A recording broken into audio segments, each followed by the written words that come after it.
14 লাখ দিয়ে সেট করছেন, কামাবেন কয় লাখ টাকা। এই সেট এত টাকা দিয়ে করার পিছনে একটাই কারণ, সারা জীবন গরু পালন করলাম নিজের মতো, গোয়াল ঘরে গরু বাঁধলাম, গরু পাললাম, গরু বেচলাম, গরুর শান্তি কোনোদিন বুঝলাম না। কাটা বান্ডিল, তারপরে যে ডোঙ্গা, তারপর মনে করেন যে চামঠি, চিঙ্গি, এই সবগুলো ওরা যখন এইভাবে করে কথা বলে, আমি বলি কি যে আপনি আমার কাছে কেন আসছেন, আমি নিজে তো গরুর দালাল, আমি এগুলো কিনে নিয়ে আর এক হাটে যাই বেচবো। আমি এইভাবে করে কিন্তু কথা বলি। এক গরু আমার কাছে চাচ্ছে 1 লাখ 20, সাইড থেকে একজন 80 ধরেন বলছে যে কাটা বান্ডিল, তার মানে 80,000। তো আমি যখন ওগুলা যাই বলি যে ওই লোক তো আপনারা বলতে 80, আমার কাছে চাইতেছেন 1 লাখ 20, বিক্রি করবেন কত পারছেন, তখন কিন্তু ওরা কিন্তু বুঝে ফেলায় যে না এত ভাষা বুঝছে, তার মানে না এর কাছে বেশি নেওয়া যাবে না। সময় বুঝে সবসময় গরু পালন করতে হবে। গরু কখনোই আপনার বেশি দাম দিয়ে কেনা যাবে না। কেন বেশি দাম দিয়ে কেনা যাবে না? উদাহরণস্বরূপ আপনাকে যদি বলি, এক গরু আপনি কিনেছেন ধরেন 60,000, এই গরুর পিছনে খরচ করেছেন আরও 20,000, 80,000 টাকা। এই গরুটা ধরেন আপনি বিক্রি করতে গেছেন, বিক্রি ব্যাপারী বলছে 90,000 টাকা, তার মানে কি আপনার এখানে 10,000 টাকা লাভ। আপনি যখন মানুষকে দিয়ে কিনাচ্ছেন, এই 60,000 টাকার গরুটাই আপনি নিজে কিনতেছেন 70,000 টাকা দিয়ে। 60,000 গরুটা আপনি 70,000 টাকা দিয়ে কিনবেন, কেনার পর এই গরুটা যখন আরও 20,000 খাবেন, খরচ আপনার 90, বিক্রি করতে গেলে তো 90-এর উপর আপনার কাছে গরুটা কিনবে না। গরু পালন করার মধ্যে আপনার বিভিন্ন বিষয় আসলে আমাদের লক্ষণীয় আছে। গরু আমরা নিজে কিনি না মানুষকে দিয়ে কিনাই, সেটা হলো যে আমরা গরু কিন্তু নিজেরাই কিনি, এবং আমার গরু আমি নিজেই কিনি, আমার গরুর জন্য আমি কাউকে নিই না। আমি যখন হাটে যাই, অনেক সময় আমার কাছে অনেক গরুর ব্যাপারী চলে আসে, আসার পর আমাকে বলে, আমি বলি কি যে আপনি আমার কাছে কেন আসছেন, আমি নিজে তো গরুর দালাল, আমি এগুলো কিনে নিয়ে আর এক হাটে যাই বেচবো। আমি এইভাবে করে কিন্তু কথা বলি। কাটা বান্ডিল, তারপরে যে ডোঙ্গা, তারপর মনে করেন যে চামঠি, বিভিন্ন শিঙ্গি, এই সবগুলো ওরা যখন এইভাবে করে কথা বলে, এখানে আমি এই বিষয়গুলো নিয়ে কথা বলতেছি না, মানুষ আসতে পারে। এক গরু আমার কাছে চাচ্ছে 1 লাখ 20, সাইড থেকে একজন 80 ধরেন বলছে যে কাটা বান্ডিল, তার মানে 80,000। তো আমি যখন ওগুলা যাই বলি যে ওই লোক তো আপনারা বলতে 80, আমার কাছে চাইতেছেন 1 লাখ 20, বিক্রি করবেন কত পারছেন, তখন কিন্তু ওরা কিন্তু বুঝে ফেলায় যে না এত ভাষা বুঝছে, তার মানে না এর কাছে বেশি নেওয়া যাবে না। তো গরু যখন আপনি পালন করবেন, একটু মাঝে মাঝে নিজের গরুগুলা কিন্তু যখন কিনবেন, কিনতে কিনতে কিন্তু এই মোটামুটি ব্যাপারীগুলোরও পরিচিত হয়ে যাবেন। ব্যাপারীগুলো তখন চিনে ফেলাবে যে না এত নিজের গরু নিজে কিনে, তখন একটা সেক্রিফাইস পাওয়া যায় এক। আর দ্বিতীয়ত আমি মনে করি এখানে আমাদের দুইটা জিনিসে খুবই মনোযোগ দেওয়া উচিত। এই দুইটা জিনিসের মধ্যে সর্বপ্রথম যে বিষয়টা, সেটা হলো গরু কখনোই আপনার বেশি দাম দিয়ে কেনা যাবে না। কেন বেশি দাম দিয়ে কেনা যাবে না? উদাহরণস্বরূপ আপনাকে যদি বলি, এক গরু আপনি কিনেছেন ধরেন 60,000, এই গরুর পিছনে খরচ করেছেন আরও 20,000, 80,000 টাকা। এই গরুটা ধরেন আপনি বিক্রি করতে গেছেন, বিক্রি ব্যাপারী বলছে 90,000 টাকা, তার মানে কি আপনার এখানে 10,000 টাকা লাভ। খুব ইজি হিসাব। বাট একই গরু আপনি যখন লক্ষ্য করবেন যে আপনি যখন মানুষকে দিয়ে কিনাচ্ছেন, এই 60,000 টাকার গরুটাই আপনি নিজে কিনতেছেন 70,000 টাকা দিয়ে। এখন আমি একটু আগে যে হিসাবটা দিলাম যে 60 দিয়ে গরু কিনছেন, 20,000 খাওয়াইছেন, 80 খরচ, 90 বেচছেন। বাট যখন এই 60,000 গরুটা আপনি 70,000 টাকা দিয়ে কিনবেন, কেনার পর এই গরুটা যখন আরও 20,000 খাবেন, খরচ আপনার 90, বিক্রি করতে গেলে তো 90-এর উপর আপনার কাছে গরুটা কিনবে না। তখন আপনার হবে কি, তখন আপনার যে লাভটা হয়তো এই লাভ আপনি মানুষকে দিয়ে কেনার কারণে ওইখানেই শেষ হয়ে গেল। তো এই জন্য আমাদের গরু কেনার সময় গরু সতর্ক হইতে হবে, বেশি দামে কেনা যাবে না। আর আরেকটা জিনিস, সেটা হলো সময় বুঝে সবসময় গরু পালন করতে হবে। কেন সময় বুঝে গরু পালন করবেন আমি আপনাকে বলি। আপনি গরু মোটা তাজা করবেন করেন, কিন্তু আপনারা অনেকে বলেন যে ভাই ষাঁড় গরু মোটা তাজা করবো না গাভী গরু মোটা তাজা করবো, ষাঁড় পালন করবেন না গাভী পালন করবেন, এইটা আপনাকে বিষয়টা বুঝতে হবে। কীভাবে বুঝবেন? ঢাকা বা চট্টগ্রাম, ঢাকা চট্টগ্রাম আপনি সারা বছর গাভীর মানে খামার করেন, আপনার কোনো সমস্যা নেই। কেন সমস্যা নেই? ঢাকা শহরে গাভীর খামার করলে সারা বছর মাংসের চাহিদা থাকে, সারা বছর আপনি মাংস বিক্রি করতে পারবেন, কোনো সমস্যা নেই। বাট যেমন আমার এখানে আমি তো চাইলেও সারা বছর মাংসের চাহিদা থাকবে না। আমার এখানে কুরবানি আর ঈদ আর সব বছর মাংসের চাহিদা হয় না।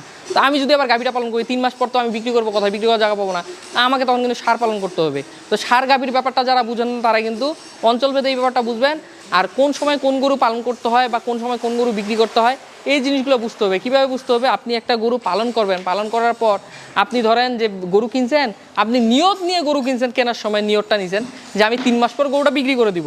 কারণ 3 মাস পর যদি আপনি গরুটা বিক্রি করেন, আপনার এমনও হতে পারে যে আপনি গরুটা যখন নিচ্ছেন তখন গরুর বাজার ভালো ছিল, 3 মাস পর গরুর বাজার কমে গেছে, আপনি 3 মাস পর বিক্রি করতে যা দেখতেছেন আপনার কোনো লাভ হচ্ছে না। কিন্তু আপনি নিয়ত করে রাখছেন যে গরু বেচবো মানে গরু বেচবো, আপনি গরু বেচে বসে থাকতেছেন, এটা করা যাবে না। গরুর খামারের আমি মনে করি প্রধান সত্য হলো আপনি যখন গরু কিনবেন, আপনার যদি টাকা আপনার পকেটে থাকে 2 লাখ, আমি আপনাকে বলবো আপনি গরু কিনেন একটা। আপনার পকেটে যা টাকা আছে আপনি খামারে ইনভেস্ট করবেন হাফ আলাদা রাখতে হবে। কেন আলাদা রাখতে হবে? আপনি গরু যতই 3 মাস পালন করতে চান আর 6 মাস পালন করতে চান, আপনাকে টার্গেট রাখতে হবে যে গরুটা আমি 1 বছরও রাখতে হইতে পারে, আমার পকেটে সেই পরিমাণ টাকা রাখতে হবে। এখন এই টাকাটা রাখতে হবে কেন বলতে পারেন? রাখতে হবে এই কারণেই যে আপনি যখন একটা গরু পালন করবেন, এই গরুটা 3 মাস পর যদি গরুর বাজার খারাপ হয়ে যায়, বাজার খারাপ হলে গরুটা বিক্রি করবেন কোথায় ভাই? বাজারে যদি বিক্রি করেন তাহলে তো আপনার লস হবে, আর লস বা আপনার আসল টাকাটা উঠবে। অথচ আপনার কাছে যদি টাকা থাকতো, টাকা যদি শর্টে না পড়তেন, আপনি এই গরুটা 6 মাস রাখতেন, এই 6 মাসের মধ্যে একটা না একটা সময় কিন্তু গরুর বাজার আপনার ভালো হয়। আপনি দেখবেন যে কখনোই বাংলাদেশের ইতিহাসে, আমি জানি না কোনোদিন হয়েছে কিনা, আমি আমার মানে খামার জীবনে এখনও দেখি নাই গরুর বাজার সারা বছর খারাপ যেতে। অন্তত গরুর বাজার যদি 6 মাস খারাপ যায়, পরবর্তী 6 মাস অন্তত ভালো হয়ে যায়। তো আপনি যখন গরুর খামার করবেন তখন আপনার যদি 1 লাখ টাকা থাকে, আপনি 50,000 দিয়ে গরু আর 15,000 টাকা যদি খাবারের জন্য রাখেন, তাহলে আপনাকে বাধ্য হইতে হবে না। আপনার কাছে 1 লাখ আছে, 2টা গরু কিনলেন, তখন আপনার হবে কি যে এই 2টা গরু আপনি যখন আপনার মানে টাকা ফুরায় যাবে, 1 লাখ দিয়ে তো গরু কিনছেন, খাওয়ানোর তো টাকা নাই, 2 মাস 3 মাসের টাকা সর্বোচ্চ রাখছেন, এই টাকাটা শেষ হয়ে যাবে, তখন আপনার গরু বেচার জন্য তারা উঠে যাবে। কেন তারা উঠবে? খাওয়াবেন কি গরুকে? খাওয়ানোর তো টাকাই নেই আপনার কাছে, টাকা তো শেষ করে ফেলাইছেন গরু কিনে। অথচ আপনি যদি 2টা না কিনে 1টা গরু কিনতেন, আপনার কী হতো? টাকার কোনো টেনশন থাকতো না। আপনি ওই একটা গরুকে 3 মাস পর বিক্রি করতে পারতেছেন না, দাম পাচ্ছেন না, আপনার কাছে তো টাকা আছে, আপনার টেনশন কিসের? আপনি ওই টাকা দিয়ে আবার গরুটা পালন করতে পারতেন, একটু বেশি সময় ধরে পালন করতেন, যেই সময় গরুটার বাজারটা ভালো পেতেন, বিক্রি করে দিয়ে দিতেন। উদাহরণস্বরূপ আমি আমার গরু কিছুদিন আগে 8 মাস পালন করে বিক্রি করছি, লস হয়েছে লাভ হয়েছে, কারণ ওই গরু 3 মাস যদি পালন করে বিক্রি করতাম কোনো লাভই হতো না। অথচ 8 মাস পালন করে বিক্রি করার পর এক গরুতে 50,000 60,000 করে লাভ হয়েছে। তাহলে লসটা কী হলো? লস হলো, খাওয়াইছি, ইনভেস্ট করছি, ইনভেস্টটা 90,000 দিয়ে গরু কিনছি, 2,20,000 টাকা বিক্রি করছি, ইনভেস্টটা আস্তে আস্তে আস্তে আস্তে ওখানে জমাইছি, বড় পরিসরে একবার ইনভেস্ট বের করছি। আধুনিকতার কি কি বিষয়ে খেয়াল রেখে সেটা করা হয়েছে? আসলে আমরা আধুনিকতার অত বিষয়ে এখানে নজর দিইনি, আমরা সব থেকে বেশি নজর দিয়েছি যে জিনিসটা, সেটা হলো আমাদের বায়ু চলাচল, এবং যাতে এখানে আমরা ঠিকভাবে মানে বাতাসটা যাতে গরু পায়, বাইরের যে একটা বাতাস এ পাশ থেকে এই পাশে যাবে, যাতে এই বাতাসটা চলাচল করতে পারে, একটু খোলামেলা পরিবেশ করার চেষ্টা করেছি। কারণ আমার এখানে দেখবেন চারিগুলো খুব আহামরি নয়, সাধারণভাবে যেভাবে চারি করা হয় এইভাবেই চারিগুলো করা আছে। তাছাড়া সেটা সব কিছুই সাধারণভাবেই করা আছে, শুধু সেটা আমরা উচ্চতা দিয়েছি বেশি, এটা প্রায় 15 ফিট উচ্চতা আছে সেটা। আর এই সাইডগুলো যেটা দেখতেছেন, এই যে এখানে ত্রিপলগুলো যে দেখতেছেন, এখানে ত্রিপলের জন্য দেখা যাচ্ছে না, এই ত্রিপলের উপর থেকে এই যে এই পর্যন্ত নিচ পর্যন্ত কিন্তু এটা ফাঁকা। আমার খামারে কোনো দুর্গন্ধ পাচ্ছেন? এই গরুর খামারে সব থেকে প্রধান একটা সমস্যা, প্রচুর দুর্গন্ধ হয়। কারণ এই বাতাস চলাচলের জন্য কিন্তু আমাদের খামারে দুর্গন্ধটা কিন্তু হচ্ছে না। এই শেডটাতে আমার খরচ হয়েছে 14 লক্ষ টাকা। এই শেডটা যখন আমি করি, আমাকে এই শেডের এক ভিডিওতে প্রায় আপনার 2.5 মিলিয়ন লোক দেখছে। ওই 2.5 মিলিয়ন লোকের মধ্যে মানে ম্যাক্সিমাম ভালো কমেন্ট, কিন্তু এর মাঝে কিছু কিছু কমেন্ট দেখে নিজের মানে মন খারাপ হয়ে যেত। এমন এমন কমেন্ট আসতো যে এ তো পাগল, সুস্থ মানুষ এত টাকা দিয়ে সেট করে। কেউ কমেন্ট করতো 14 লাখ দিয়ে সেট করছেন, কামাবেন কয় লাখ টাকা। ঠিক আছে, এখন আমি তো জানি যে আমি কেন করছি। আমার কথা হলো, আমি তো খামার শুরু করছি সেই 19 সালে, সেট করলাম আইসা সে 25 সালে, এই সেট 25 সালে করা। এখানে আমি তো ভাই দীর্ঘ সময় এর মাঝে আমি বুঝছি যে আমার সেটটা করলে টাকা উঠবে কিনা, তারপরে আমি সেটটা করছি। এই সেট এত টাকা দিয়ে করার পিছনে একটাই কারণ, সারা জীবন গরু পালন করলাম নিজের মতো, গোয়াল ঘরে গরু বাঁধলাম, গরু পাললাম, গরু বেচলাম, গরুর শান্তি কোনোদিন বুঝলাম না। সারা জীবন নিজের শান্তিটাই দেখলাম, গরুর শান্তি দেখলাম না।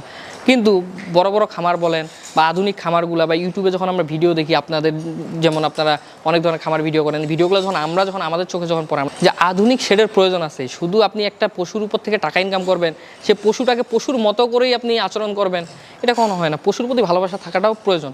পরিকল্পনা ছিল কি যে আমি যদি সেটটা একটু ভালো করে করি, আমার টাকাটা হয়তো একবারে লাগতেছে, বাট এইখানে আমার একটা প্লাস পয়েন্ট আছে কি, এই টাকাটা একবার ইনভেস্ট করে আমার মানে দীর্ঘ সময় পর্যন্ত এই সেটার কোনো ইনভেস্টের প্রয়োজন হচ্ছে না। যেমন সহজভাবে যদি বলি, এখান ব্যতীত আমাদের যে সামনে যে গরুগুলো আপনি দেখেছেন, যে গরুর ঘরগুলা, এগুলো কিন্তু আমার করতে খরচ হয়েছে, হয়তো বা কম খরচ হয়েছে, কিন্তু এই গরুগুলা গরু পালনের জন্য আদর্শ উপযুক্ত নয়, যার ফলে এখন এই শেডগুলো আমাকে ভাঙতে হবে। আমরা এই কুরবানির পর আমাদের টার্গেট হলো কুরবানিতে যেই প্রফিটটাই হোক বা এখান থেকে যে টাকা পাবো, আমাদের গরু টরু আমরা কিনে টাকা যেটা বাঁচবে, এই টাকাটা দিয়ে আমি সামনে নতুন করে শেড তৈরি করবো, সেম এই নিয়মে এই ডিজাইনে। মানে আমাদের শেড হবে নতুন করে এইভাবে সব।